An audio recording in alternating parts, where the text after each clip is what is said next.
ఈరోజు ముఖ్యంగా మాదిగ ఉపకులాల సోదరులకు ముందుగా శుభాకాంక్షలు తెలుపుతున్నాను అధ్యక్ష.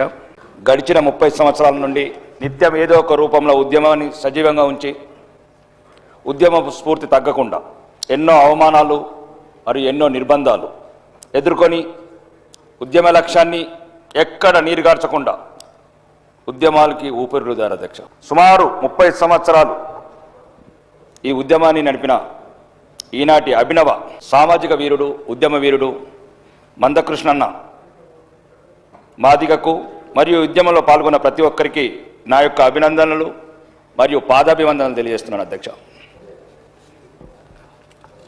ఈ ఉద్యమంలో ఆత్మార్పణ చేసిన వీరులకు కూడా నివాళులర్పిస్తున్నాను అధ్యక్ష. ఇక విషయానికి వస్తే ఇన్నాళ్ళు ఎంతగానో నష్టపోయిన ఈ జాతులకు, కులాలకు ఇకనైనా న్యాయం జరిగిందని అనుకుంటున్నాను అధ్యక్ష.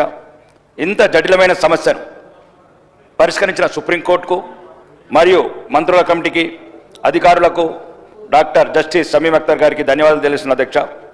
ఈ యొక్క షెడ్యూల్ కులాల వర్గీకరణ బిల్లు ఆమోదం పొందిన సభలో సభ్యునిగా ఉన్నందుకు ఈరోజు గర్వపడుతున్నాను అధ్యక్ష నిజంగా. మరియు నా జీవితంలో కూడా ఈరోజు ఇంత ఒక శాశ్వత జటిలమైన సమస్య పరిష్కారమైనందుకు, మరి ముఖ్యంగా అరువులకు ఫలాలు అందుతున్నందుకు ఒక అపురూపమైన రోజుగా భావిస్తున్నాను అధ్యక్ష.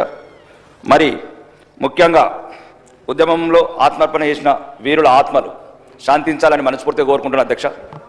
మరీ ముఖ్యంగా ఈరోజు తెలంగాణ అసెంబ్లీలో నేను నిలబడడానికి ప్రధాన కారణం మందకృష్ణ మాదిగ అధ్యక్ష. నేను రాజకీయాల్లో వచ్చిన 2 నెలల లోపల నా గురించి ప్రచారం ఖర్చు ఈరోజు ఈ శాసనసభ అంటే ఈరోజు నిజంగా నేను మందకృష్ణన్నకు హృదయపూర్వక ధన్యవాదాలు తెలుపుకుంటున్నాను అధ్యక్ష. ఈ అవకాశం ఇచ్చిన మీ అందరికీ ధన్యవాదాలు చెప్తూ ముగిస్తున్నాను అధ్యక్ష.